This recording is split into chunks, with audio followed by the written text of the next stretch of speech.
Meus irmãos, a paz do Senhor, mais uma noite de estudo da escatologia.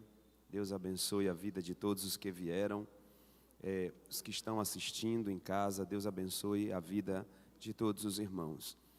Nós estamos trilhando um caminho cronológico dos fatos.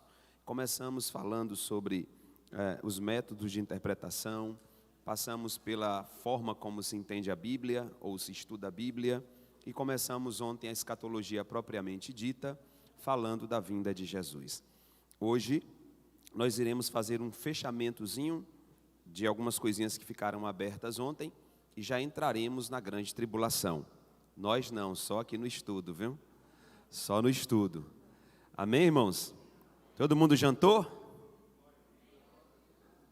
Louva a Deus pela vida do pastor Alexandro, nosso pastor Alex Bahia. Muito obrigado, meu pastor, todos os amigos que nos dão uma palavra de incentivo. Se não fosse essas palavras e se não fosse essa direção, nós com certeza não teríamos nenhum êxito aqui na casa do Senhor. Amém? Vamos começar? Queridos irmãos, aqui na apostila, no tópico de número 5, se já puder botar o slide lá naquela parte da grande tribulação. Já bota ali na grande tribulação, e eu convido os irmãos para uma leitura rápida aqui no tópico de número 5 da nossa apostila, onde nesse tópico está a extensão da vinda de Cristo. Uma coisa que não fica muito clara na mente de muitos estudantes do Apocalipse, e principalmente do arrebatamento da igreja, é essa extensão da vinda de Cristo, né? A extensão da vinda de Cristo dura 7 anos. Então, a vinda de Cristo é uma só. A segunda vinda de Cristo é uma só. Mas ela se estende em 2 períodos, no início da grande tribulação e no final da grande tribulação. Então, quando você pega aí na sua apostila, você vai ver logo no segundo parágrafo do 5º tópico, você vai ver a extensão do período que abrange 7 anos e que essa vinda se dá em 2 fases. Então, são 2 fases da vinda de Cristo. Para a igreja, será o rapto, o arrebatamento.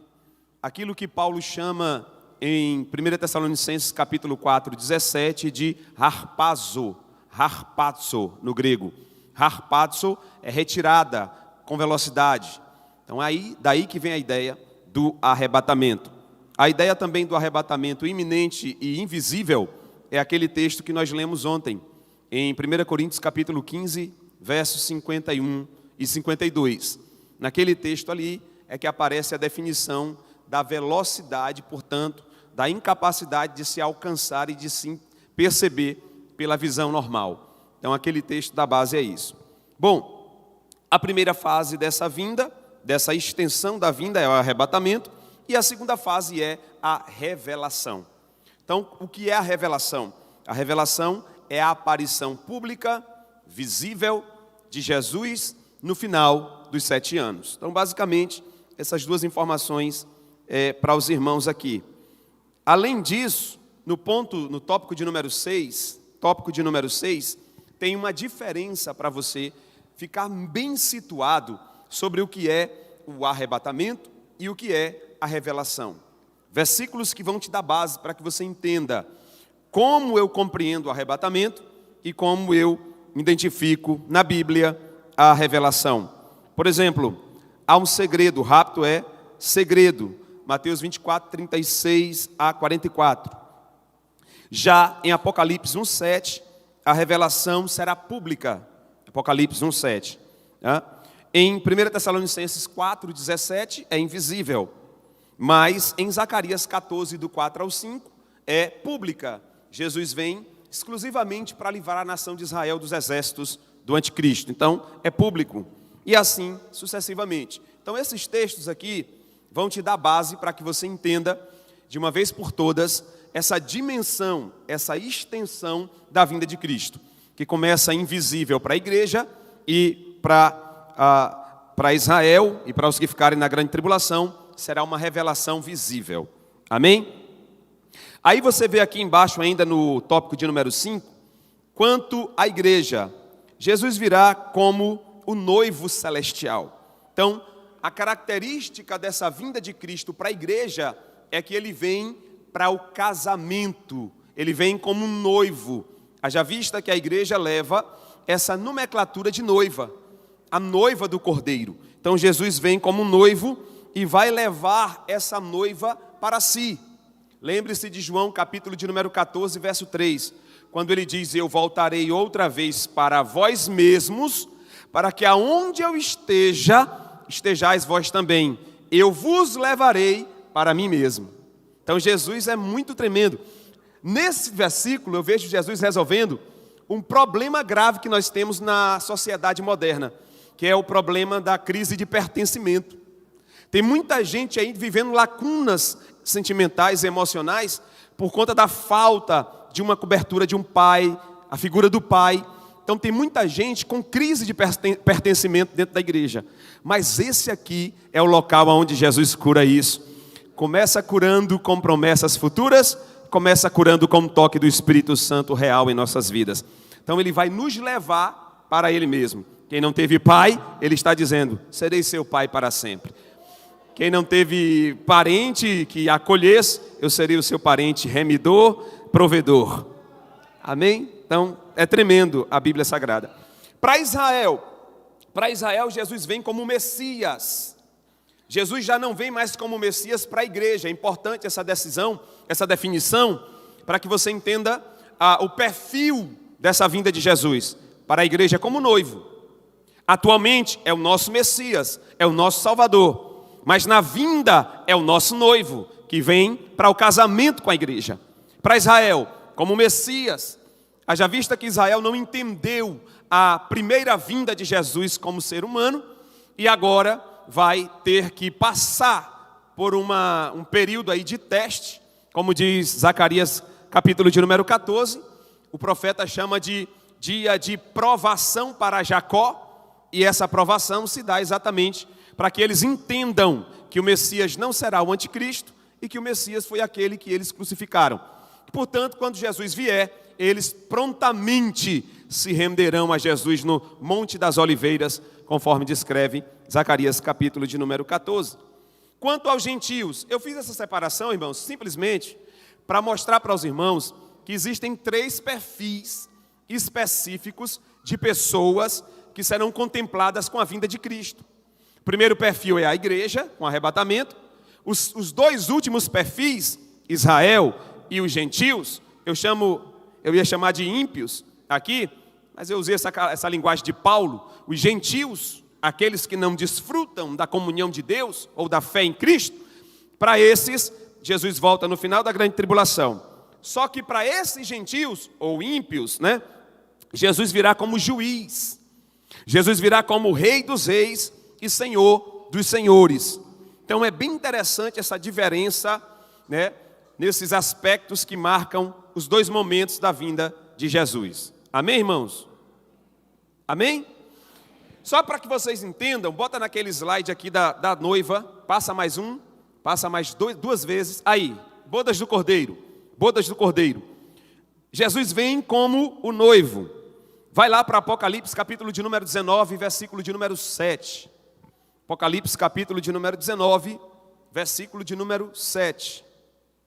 Lembrando aos irmãos que nós falamos na terça-feira que o Apocalipse se divide em 3 partes. A primeira parte é a era da igreja, capítulo 1 ao capítulo 3.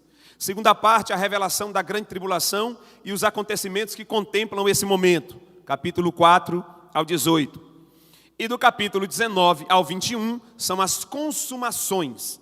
São as consumações, milênio, novos céus e nova terra, nova Jerusalém, governo de Cristo na terra e as sentenças finais para aqueles que não serviram ao Senhor, o diabo e os seus anjos também. Então, abre aí Apocalipse capítulo de número 19, lê a partir do número 6. Quem está aí com... Quem pode ler para nós? A partir do versículo de número 6.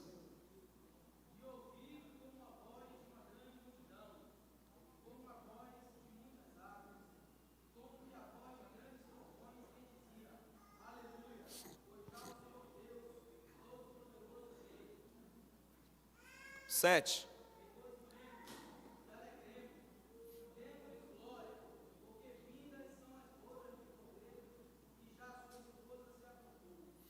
Observe bem, o que está acontecendo do capítulo 4 de Apocalipse ao 18 é paralelo a esse evento do capítulo de número 19.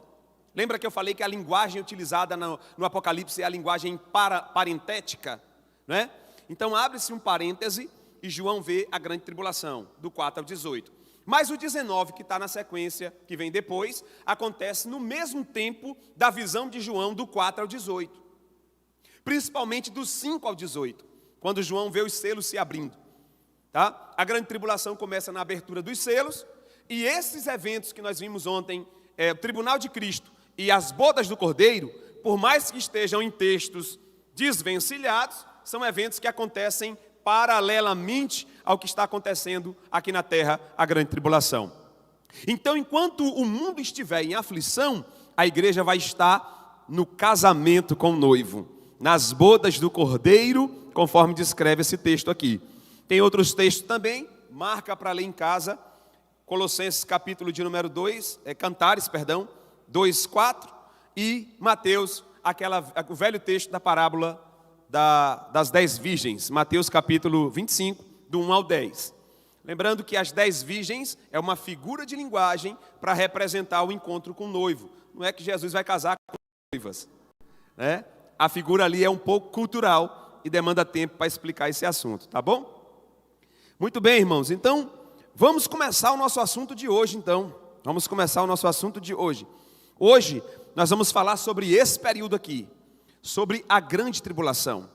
O que é interessante nesse assunto, irmãos, é que esse assunto sempre nos desperta para que nós entendamos a realidade profética que está para acontecer. Então, nós estamos vivendo, como disse o nosso pastor, de fato os últimos dias, tá? Estamos vivendo uma fase em que os sinais estão muito latentes. E aí, antes de entrar aqui na grande tribulação, eu quero convidar os irmãos para Mateus capítulo de número 24. Mateus capítulo de número 24, versículo do 1 ao versículo de número 8. Evangelho de Mateus capítulo de número 24, do verso 1 ao verso 8.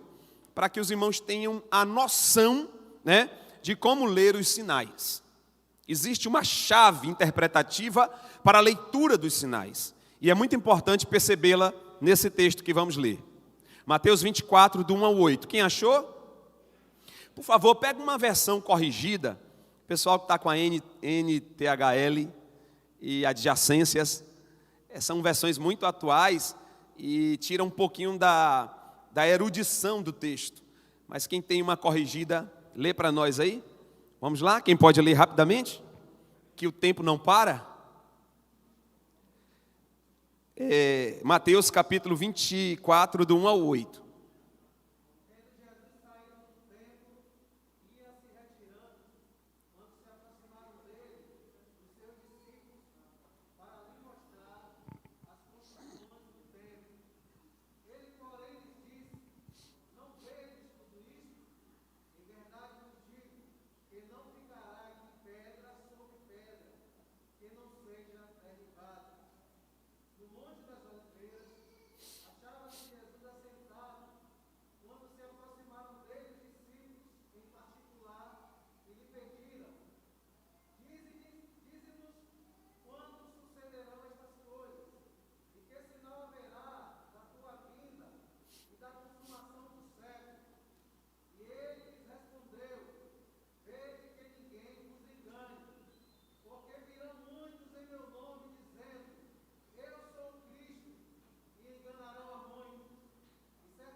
Olha, vocês perceberam que aqui na tradução que está no computador, aparece a palavra pestes, né? Não só fomes e terremotos, mas aparece também a palavra pestes. Eu que estava procurando essa tradução aí, mas muito bem. Então nós vemos aí uma sequência de sinais que precedem esse momento que nós aguardamos, a vinda de Cristo. Agora, a pergunta que sempre se faz é, na história da humanidade, não sempre houveram guerras?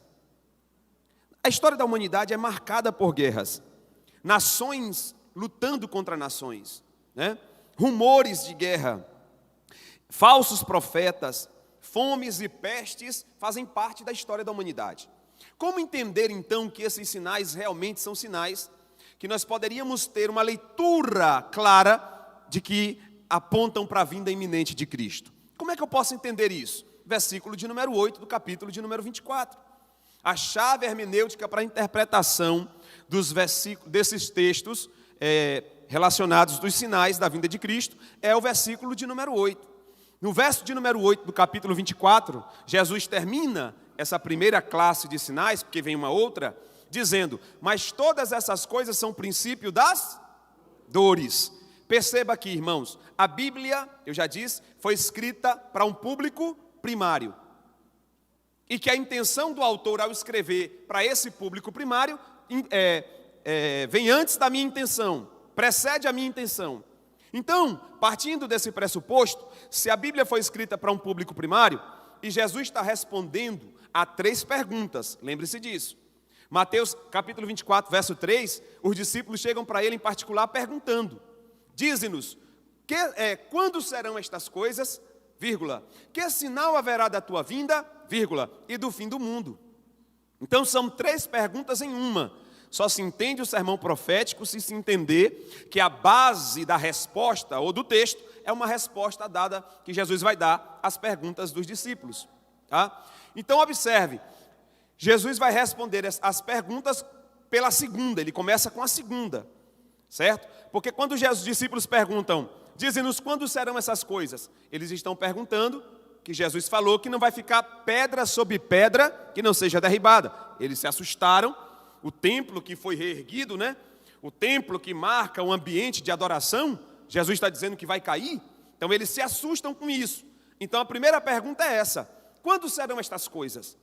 Pergunta de número 2, que sinais haverá da tua vinda? E a 3 é do fim do mundo. Anote sempre isso aí na sua Bíblia. Mundo aí não é cosmos no grego. Mundo aí é aion no grego. É mundo sistema, mundo pessoas. Não é mundo físico, terra, tá? Porque essa terra vai ser purificada. Então não haverá fim para a terra. Mas a pergunta é relacionada a pessoas. Jesus começa respondendo pela pergunta de número 2. E aí ele vai dar os sinais da vinda dele. Mas como eu disse, ele está falando para um público primário. Se ele está falando para um público primário, e a chave hermenêutica é o versículo de número 8, ele começa dizendo para eles, para aqueles que estão com ele ali, que é o princípio das dores. O princípio das dores começa ali pelo período da destruição do templo, no ano 70, e vai até os nossos dias. Agora, quando Jesus fala de dores ali, e você vai no grego original, essas dores fazem menção às dores de uma mulher grávida. Então, a interpretação dos sinais devem se basear no processo de gravidez, irmãos. Então, eu tenho que entender as guerras, os rumores de guerras, as pestes e os terremotos, as fomes, a partir da ótica de um processo de gravidez. Como é que começa um processo de gravidez? Dores bem pequenas e bem espaçadas. Mas à medida que vai chegando o período de dar à luz, as dores vão ficando mais agudas e menos espaçadas. O espaço entre uma dor e outra é menor, principalmente naquele momento crucial, e as dores vão ficando agudas, abrangentes. Amém? Então perceba isso. Aí quando a gente vai para os dias atuais, partindo dessa chave, que Paulo também usa no capítulo de número 5 de 1 Tessalonicenses, e a gente faz uma leitura dos últimos 100 anos, a gente percebe que nesses últimos 100 anos nós tivemos 2 grandes guerras mundiais, o que não aconteceu em mais de 500 anos para trás, ou em milênios para trás. 2 grandes guerras mundiais. Vamos aproximar mais a ótica? Nos últimos 37 anos, nós tivemos mais de 28 grandes tsunamis em escala de destruição continental, a título de entrada no continente. Coisa que não aconteceu em 200 anos para trás. Outra análise aqui, vamos falar de pandemia, de pestes. Nos últimos 30 anos, nós sofremos 4 grandes gripes. Gripe suína, gripe aviária, influenza e coronavírus. Coisa que não aconteceu em 300 anos para trás. Então é interessante você ter essa chave para que você perceba que, por exemplo, a pandemia do coronavírus. É o anúncio que Jesus vem amanhã? Não, é mais um sinal em escala aguda e em escala global, próximo da influenza, que voltou de novo e que sempre está voltando. Quem está entendendo? Então, eu devo entender que Jesus está voltando a partir da leitura da proximidade dos sinais e do grau de abrangência desse sinal em escala mundial. Jesus está voltando ou não está, irmãos? Existe mais uma sequência de sinais, não é esse o assunto agora, para os irmãos observarem aqui do ponto do tópico de número 8 até o tópico de número 16, existe uma sequência de sinais. Vamos agora, só aqui a título de estudo, entrar na grande tribulação. A grande tribulação é esse evento que Daniel 9:27 viu. Abre aí tua Bíblia em Daniel, capítulo de número 9, versículo de número 27. Daniel, capítulo de número 9, versículo de número 27. Daniel 9:27. Abre aí. Olha o que o profeta Daniel recebe de revelação lá na Babilônia, trazida por Deus. Daniel, capítulo de número 9, verso de número 27. Todos acharam aí? Vamos ler? E ele firmará aliança com muitos por uma semana. Por uma semana. E na metade da semana fará cessar o sacrifício e a oblação. Observe que essas duas palavras, sacrifício e oblação, não diz respeito à igreja.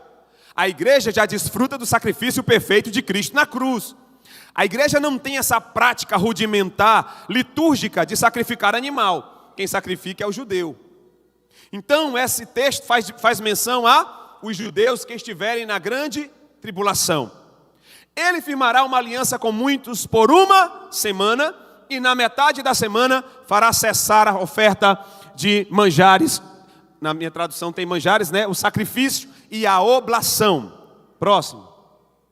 E sobre a asa das abominações virá o assolador, e isso até o fim haverá consumação. Então observe que Daniel está vendo o período completo. O período completo que diz respeito à grande tribulação. Outros profetas chamam de dia da ira, falamos ontem, dia da vingança, dia de tribulação, dia de angústia. Esse período, que é conhecido como grande tribulação, foi visto por Daniel, e Daniel viu as duas fases.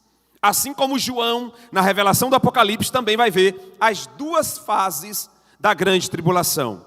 Tá? Muito bem, então aqui no mapa, no slide, eita, estou apertando você sem abraçar. Aqui no slide, nós temos as duas etapas da grande tribulação.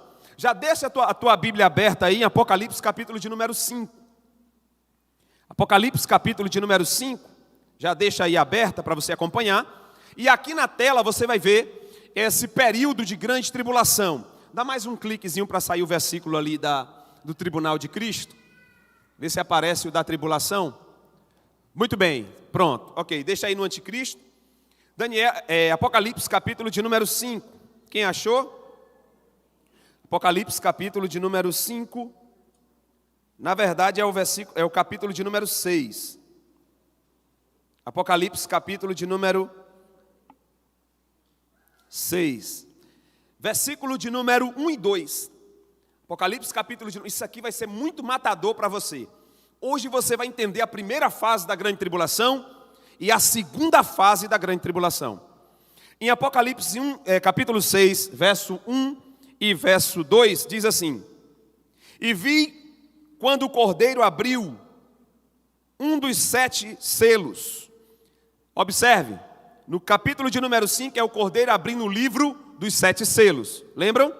João chorava, os pregadores pregam, e eu chorava muito porque não sabia quem era digno de abrir o livro e desatar os 7 selos. De repente, um dos 24 anciãos gritou: Eis aí o Cordeiro de Deus. Ele é digno de abrir os 7 selos, o livro e desatar os 7 selos. Então, no capítulo de número 6, Jesus começa a abrir esse livro, que é exatamente o livro das sentenças de Deus. E ele começa abrindo com o primeiro selo. E aí diz assim, E ouvi um dos 4 seres viventes dizer: numa voz como voz de trovão: vem! E olhei, e eis que um cavalo branco, e que estava montado nele, e o que estava montado nele tinha um arco, e foi-lhe dada uma coroa, e saiu vencendo para vencer.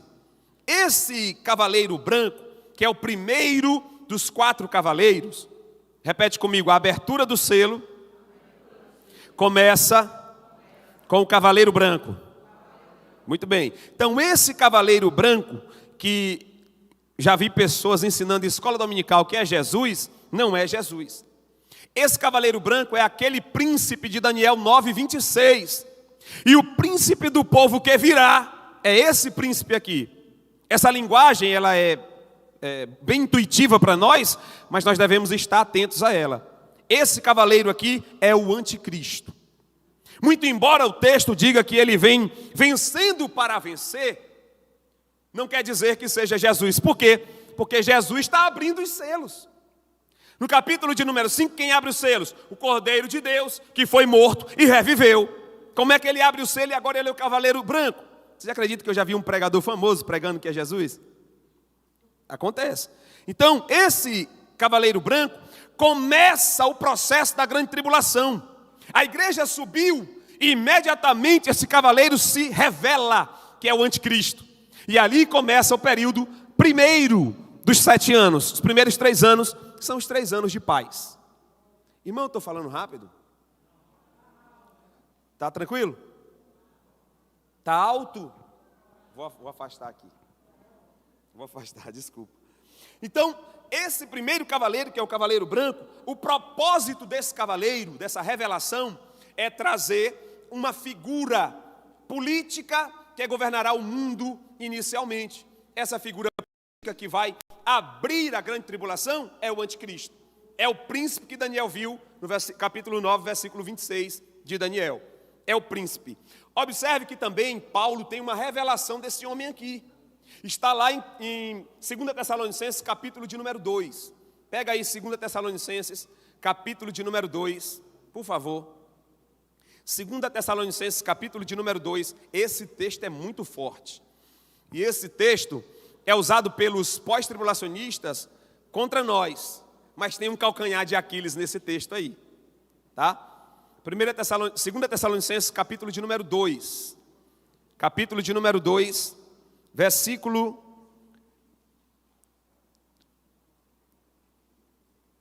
Vamos ler do primeiro, rapidinho. Esse texto é sobre o anticristo, tá? Ora, irmãos, rogamo-vos pela vinda do nosso Senhor Jesus Cristo e pela nossa reunião com Ele, que não vos movais facilmente do vosso entendimento, nem vos perturbeis, quer por espírito, quer por palavra, quer por epístola, como de nós, como se o dia do Senhor já estivesse perto. Ninguém de maneira alguma vos engane, porque não será assim, sem que antes venha a apostasia e se manifeste o homem do pecado, filho da iniquidade. Pausa. Até aí, os pós-tribulacionistas usam para dizer, olha, está vendo aí? A igreja vai estar na grande tribulação, vai estar passando pela apostasia, vai ver o anticristo. Vai ver o anticristo. Tá? Eles usam esse texto. Agora, olha o contexto, né? Foi a aula de domingo, né, pastor? O contexto, a exegese. E se manifeste o homem do pecado, filho da perdição. Como é o nome dele? Homem do pecado, filho da perdição. A apresentação de cavaleiro branco é figura de linguagem. O qual se opõe e se levanta contra tudo que se chama Deus, ou se adora, ou se adora. De sorte que se assentará no templo de Deus, como Deus, no templo de Deus, querendo parecer ser Deus. É aí que os judeus rompem com ele. Ele faz cessar a oferta, a adoração dos judeus, ali no meio da grande tribulação, e ele entra no templo querendo ser Deus. Certo? Agora vamos resolver o problema da apostasia. Precisamos resolver esse problema, sim ou não? Ficou aberto. Então vamos continuar o contexto do texto. O próximo versículo. Como Deus, no templo de Deus, querendo parecer Deus. Vá.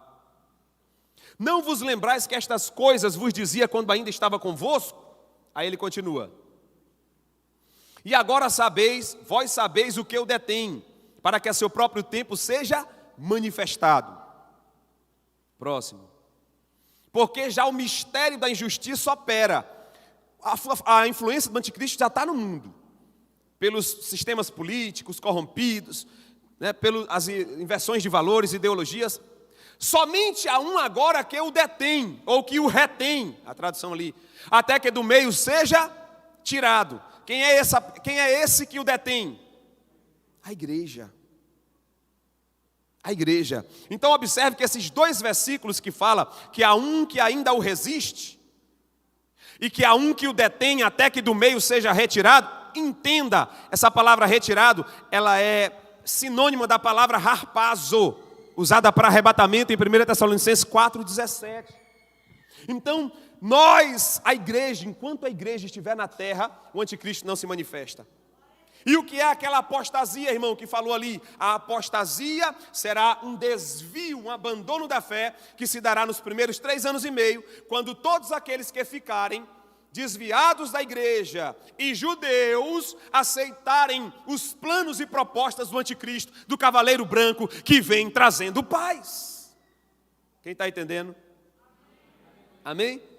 Olha, só para falar da palavra apostasia, que a palavra apostasia foi transliterada, seria 2 horas de relógio. A palavra apostasia. A gente sempre usa a palavra apostasia como abandono da fé, não é? Mas toda palavra, a terceira regra de hermenêutica diz que toda palavra deve ser pegada no seu sentido usual e comum, como ela era usada lá. A apostasia foi adequada pelo apóstolo Paulo para falar de abandono da fé.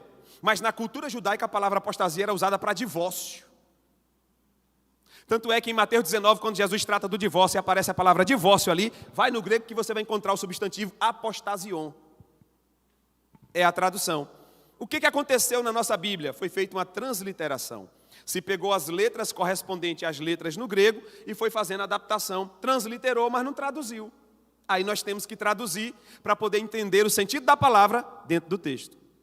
Quem entendeu isso aqui? Entenderam?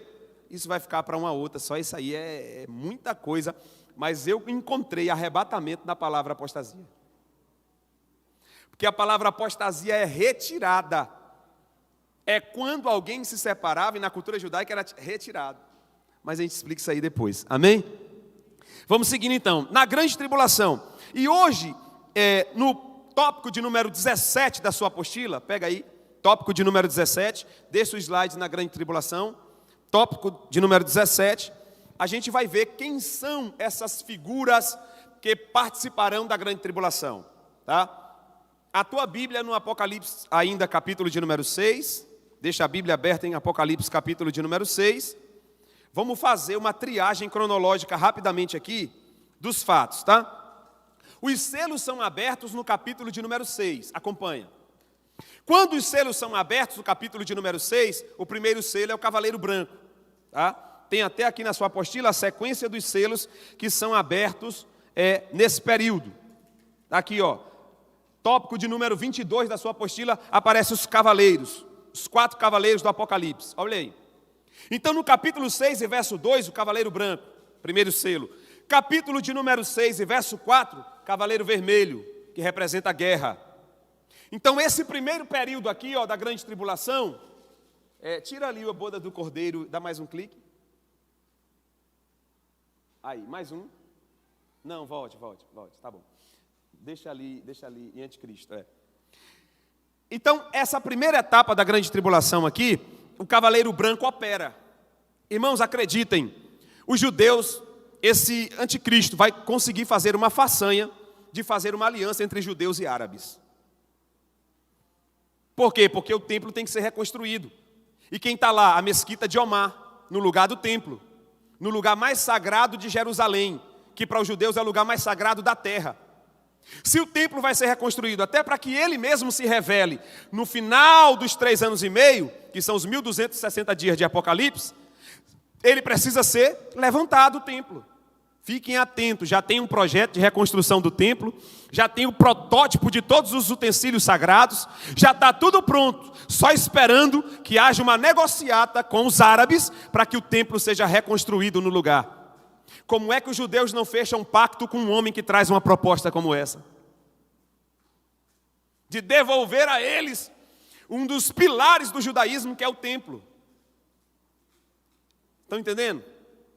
Eita, eu sei que é muita coisa. Vamos seguindo aqui a cronologia. Aí o Apocalipse 6,4 é o selo, que é o cavaleiro que vem trazendo guerra. Isso já é na segunda metade da grande tribulação. Está vendo ali? 3 anos e meio de paz, falsa paz, cavaleiro branco. A partir dos 3 anos e meio finais, cavaleiro vermelho, que se manifesta trazendo guerras.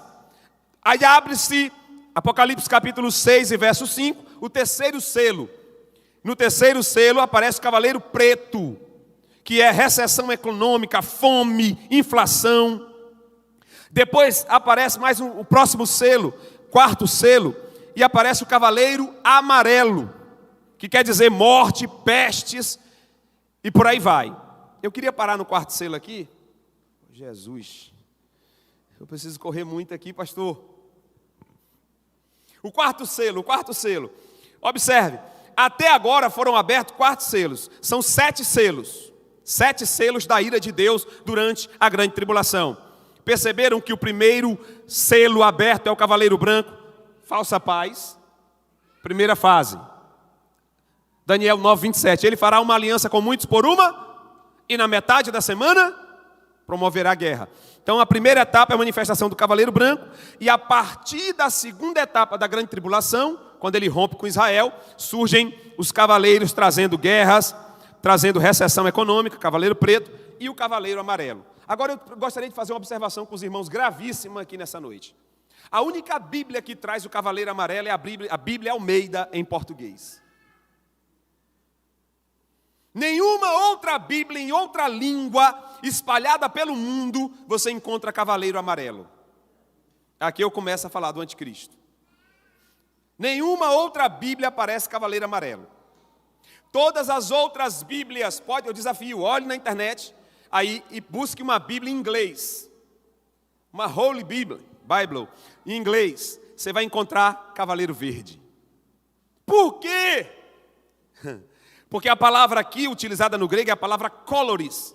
E essa palavra coloris no grego, ela dá uma ideia de esverdeado, desbotado, amarelado. Sabe? Mas a tradução mais apropriada e o uso comum dessa palavra é como verde na cultura. Dentro da cultura grega, a palavra é utilizada para identificar a cor verde. Eu não posso fazer uma tradução a partir da minha cultura, eu tenho que respeitar a cultura da época. Então João Ferreira deu uma... Não foi nem ele, né? Foi os tradutores depois do Novo Testamento, que ele não concluiu a Bíblia toda. Certo? É a única Bíblia que traz o cavaleiro amarelo. Irmão, por que você está falando tudo isso aí? Para a gente começar a identificar de onde vem o anticristo.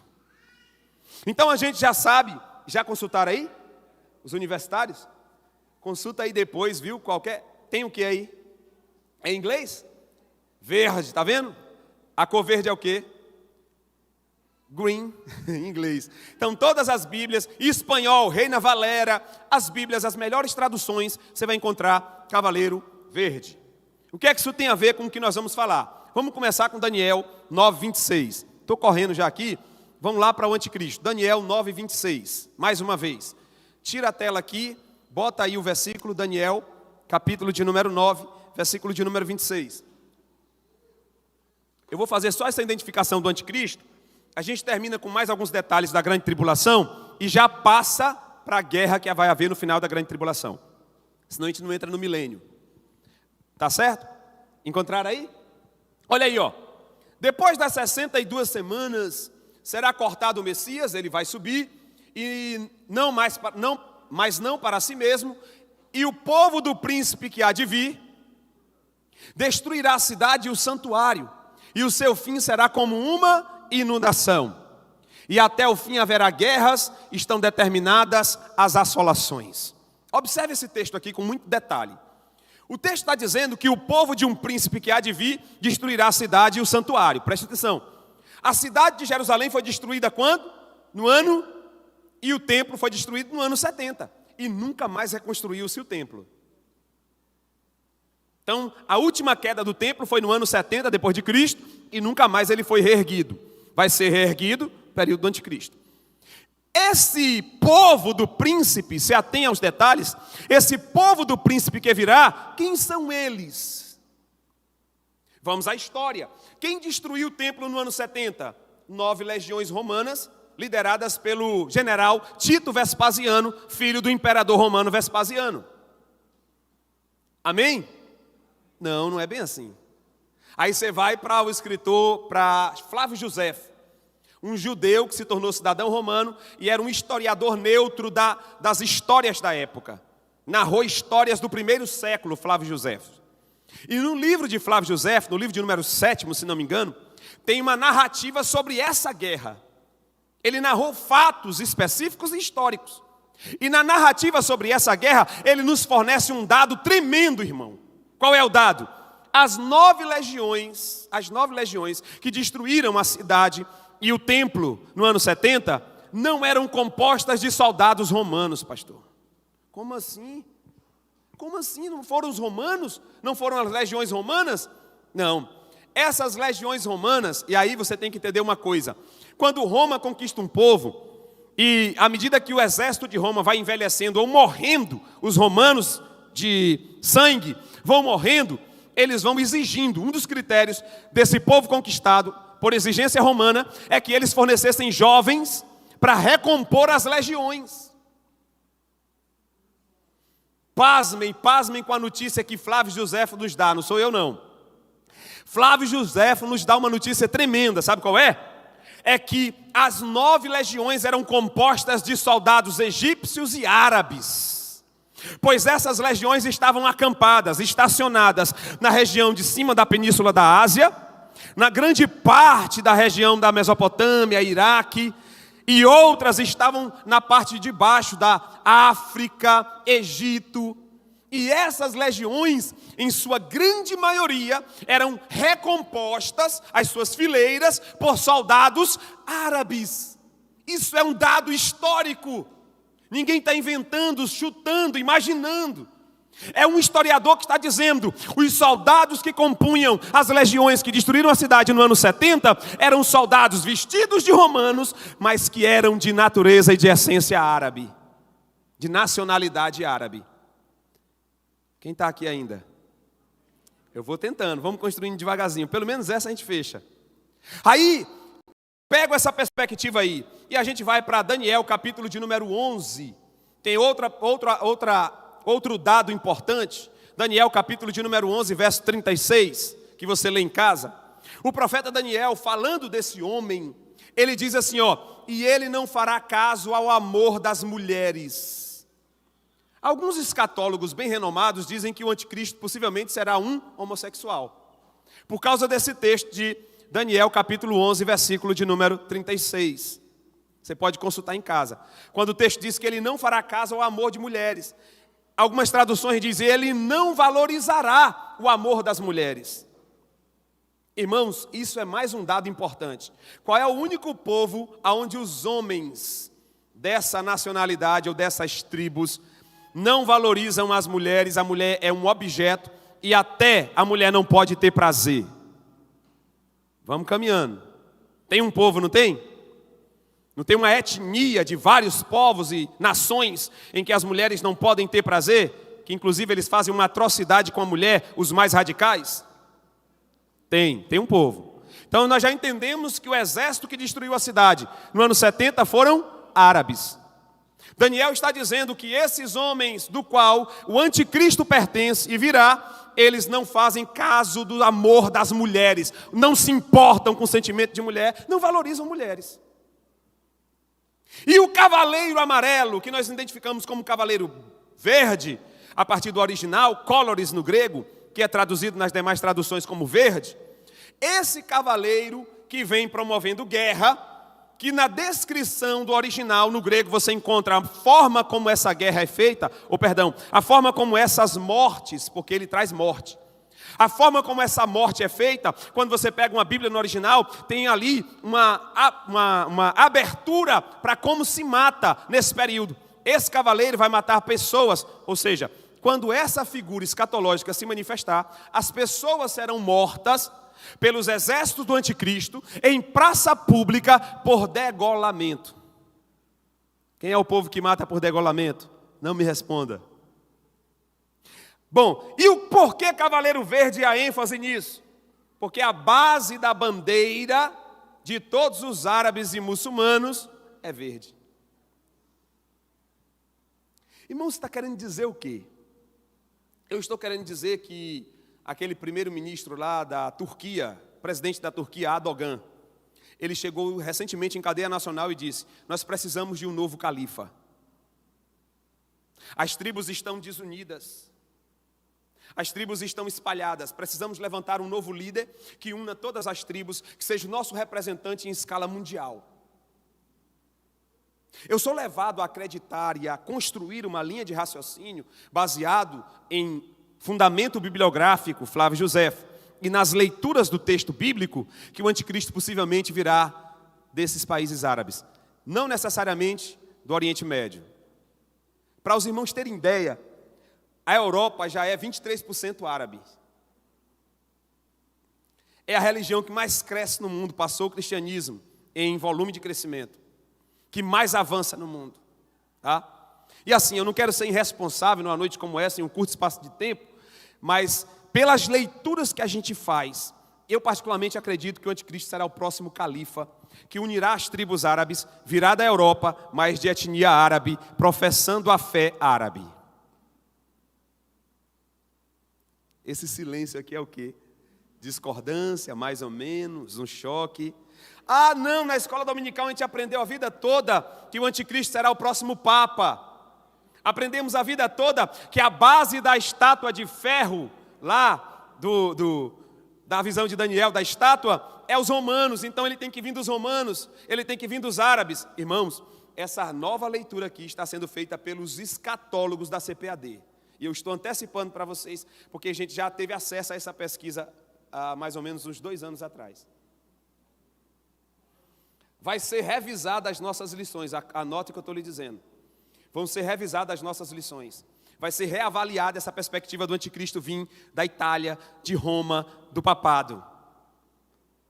A leitura geopolítica do momento a bola da vez são os árabes. É eles que estão crescendo, é eles que estão influenciando a Europa, é eles que estão trabalhando em uma escala tremenda de preparação de uma ideologia forte. Quantos jovens são ganhados hoje pela ideologia árabe? Pasmem nisso. E eles são extremistas. E eles conseguem ganhar os árabes os jovens com as suas filosofias. Então, é uma perspectiva que a gente traz. Tem muitas outras provas dentro da Bíblia. Dentro da Bíblia, além do texto de Daniel, tem outras provas que evidenciam a possível etnia desse homem vindo da etnia árabe, ou sendo alguém nessa perspectiva, ou um grande líder árabe. Agora, observe bem, eu disse ontem aqui que a China declarou apoio ao Estado Islâmico. Isso não existe em história. Nenhum professor de história jamais teria essa previsão. Ninguém teria. Mas declarou. A China comunista declarou apoio aos extremistas, que o Estado Islâmico são os extremistas árabes. Isso tudo é uma articulação, irmãos. Eu particularmente acredito, pastor, que o sistema político do anticristo será o socialismo. A religião, possivelmente muçulmana, e possivelmente ele será o próximo califa que unirá as tribos árabes, mas terá uma grande influência europeia. Ele não vai governar só a Arábia, ele vai ter uma grande influência na Europa. Vai ser um grande líder europeu. E se os irmãos não sabem, grande parte de premiers, primeiros ministros da Europa já se converteram ao islamismo, só que em off. Para a gente ver o avanço desse processo. Estudem, pesquisem sobre isso, anote o nome de um livro aí. Anote um livro aí, por favor, para que vocês pesquisem mais. Tá? Não fique só aqui nas minhas palavras. Pesquisem mais sobre isso. O nome de um livro aí. O nome do autor é Nathan Rufino. A Bíblia, o Anticristo e o Islamismo. O nome do livro. Compre esse livro, você vai gostar. Tem um outro autor também, ele é britânico, Derek Walker. Anote também o nome desse livro, desse autor. É um grande teólogo respeitado nos Estados Unidos e na Inglaterra, um grande teólogo que trabalha muito essa visão, certo? E ele fala sobre as chaves do tempo. O nome do livro é As Chaves do Tempo. Primeiro livro, A Bíblia, o Islamismo e o Anticristo, Nathan Rufino. O segundo livro, As Chaves do Tempo, de Derek Walker. Posso continuar? Aí abre-se o quinto selo. Vocês pesquisam depois mais, né? Vale a pena pesquisar. O quinto selo abre e aparece as almas dos mártires. Esse quinto selo vai ser a ressurreição, Apocalipse capítulo de número 6. E o 7 diz: quem são esses que estão vindo da grande tribulação? São aqueles que negaram o anticristo e morreram por isso e ressuscitaram antes do final da grande tribulação. São os mártires. O sexto selo, terremoto em toda a terra, sol negro, lua como sangue, Apocalipse capítulo 6, 12. O sétimo selo, silêncio no céu por meia hora e um toque de 7 trombetas por 7 anjos derramando 7 iras de Deus. E assim nós falamos aqui um pouco sobre a grande tribulação. Se divide em 2 etapas. Primeira etapa, período de falsa paz, cavaleiro branco, Apocalipse 6, 2. Segunda etapa, os outros cavaleiros, a manifestação dele como querendo adoração, né?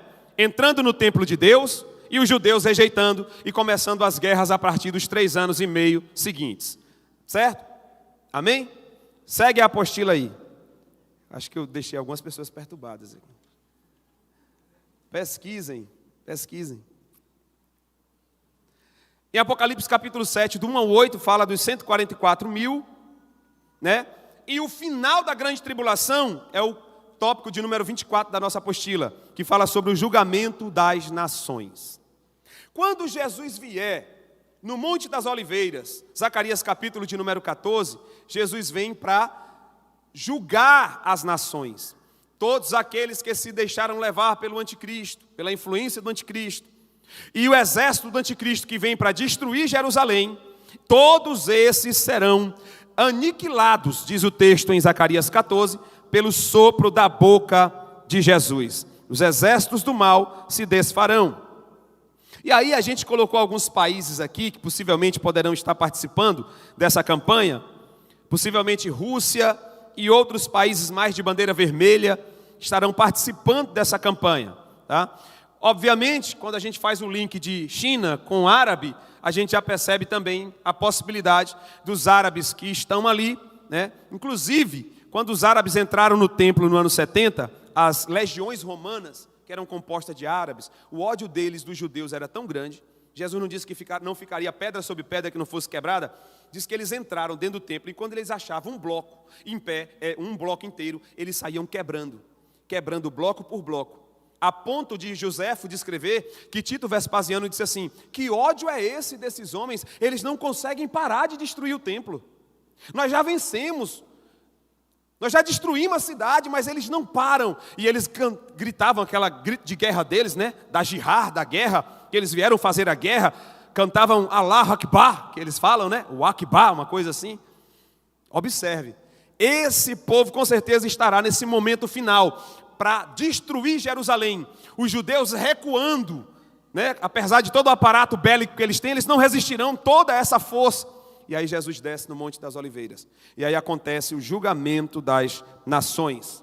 Aí você pode ler Zacarias capítulo 12, 11, Juízes capítulo 5, verso 19, Ezequiel capítulo 38, lá no finalzinho, e o 39, Joel capítulo de número 2 e 20, que fala sobre o vale de Josafá.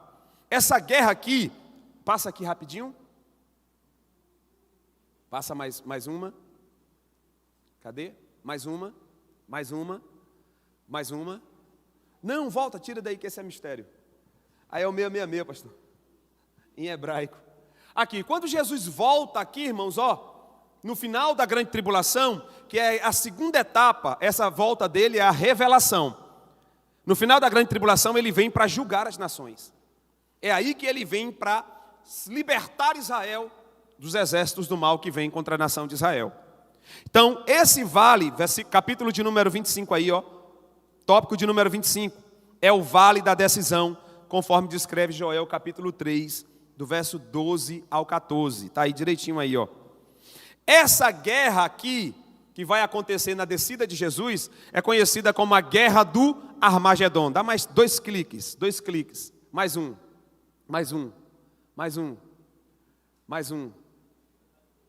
Cadê? Volta aí mais um pouquinho. Volta aí. Passa mais dois.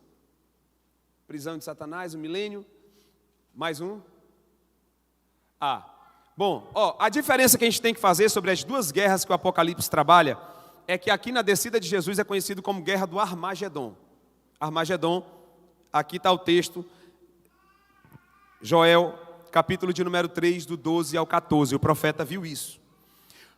A outra guerra é a guerra de Gog e Magog no final do milênio, tá? Mas volta mais um pouquinho aqui, Apocalipse capítulo de número 13, rapidinho. 13, volta mais um pouquinho, mais uma, para trás, volta mais uma,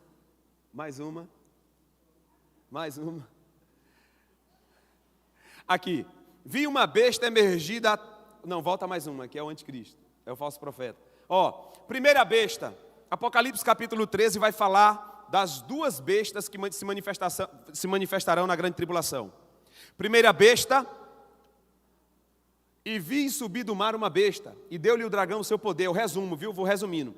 E o seu trono com grande autoridade, e toda a terra se maravilhou segundo a besta, e adoraram o dragão porque deu autoridade à besta. Também adoraram a besta, dizendo, quem é semelhante à besta, e quem pode pelejar com ela? Nesse capítulo de número 13, eu não botei aqui, mas essa besta, ela porta 10 diademas, 10 chifres. 10 chifres na sua cabeça. Na Bíblia, chifre é governante. Nesse capítulo de número 13, diz que um dos chifres dentre os 10, que são 10 governantes de 10 nações, a besta é uma confederação de nações. A besta é uma... Irmãos estão aqui ainda? Acabou meu tempo. A besta é uma confederação de nações. A besta não é o anticristo. O anticristo é um dos chifres que essa besta carrega. Só que o texto do capítulo 13 diz que esse chifre que se destaca dentre os 10, conforme descreve Daniel 7, esse chifre é ferido de morte. Mas ele ressuscita, ele consegue reviver. Está aí no capítulo 13, versículo de número 5. Ele consegue reviver. E toda a terra se maravilha com isso. E toda a terra reconhece que esse chifre que se destaca entre os 10 tem algo de especial nele. E o texto está dizendo que o dragão deu o poder para ele, para a besta. Quem está aqui ainda? Amém? Então o anticristo é esse chifre, essa linguagem é até um pouco cômica para nós, né? Mas é esse chifre que se destaca dentre os 10. Os 10 chifres são os 10 governantes de 10 nações que representam a besta que sobe do mar. O mar representa o mundo, os povos. Essa besta que sobe do mar, ela vai governar o mundo. Essa união, essa comunhão de nações vai ditar as regras do mundo. Hoje eles já dizem para a gente, bota máscara, tira máscara, bota máscara, tira máscara, comprovante de vacina. Eles já estão articulando e preparando para que a gente lá na frente simplesmente diga assim, senhor, está certo. A gente não. Quem ficar na grande tribulação já vai estar treinado para obedecer a esse sistema. Então essa é a primeira besta que aparece ali. O anticristo é o chifre que se destaca dentre os 10, que foi ferido de morte, mas que reviveu pelo poder do dragão, conforme diz o texto. A segunda besta é o falso profeta. Passa mais uma. É o falso profeta. Capítulo de número 13, verso 11. Olha. Vi outra besta emergir da terra, e faz com que a terra e os seus habitantes adorem a primeira. Essa besta aqui também representa a união das religiões. Eles vão conseguir essa façanha, criar um sistema de ecumenismo entre as religiões. E vai haver um líder, um representante espiritual, que vai conduzir esse momento. Para quê? Para que todos reconheçam que a besta, que é o anticristo, não é apenas, ou que o chifre, que é o anticristo, não é apenas um governante qualquer, é um homem que detém poderes espirituais. Estão aqui ainda, irmãos? Meu Deus, tem as perguntas e respostas ainda. Mas aqui, correndo, essa segunda besta, a União das Nações, vai propor uma coisa, vai propor um selo. Que as pessoas que estiverem sobre a terra terão que ter um selo, uma marca, para que possam comprar, comercializar e por aí vai. Então esse movimento religioso vai politicamente influenciar o mundo inteiro para que eles portem uma marca que identifica o anticristo. E essa marca que identifica o anticristo lhe dará condições de comercializar, entrar, sair, viver normalmente. Essa marca.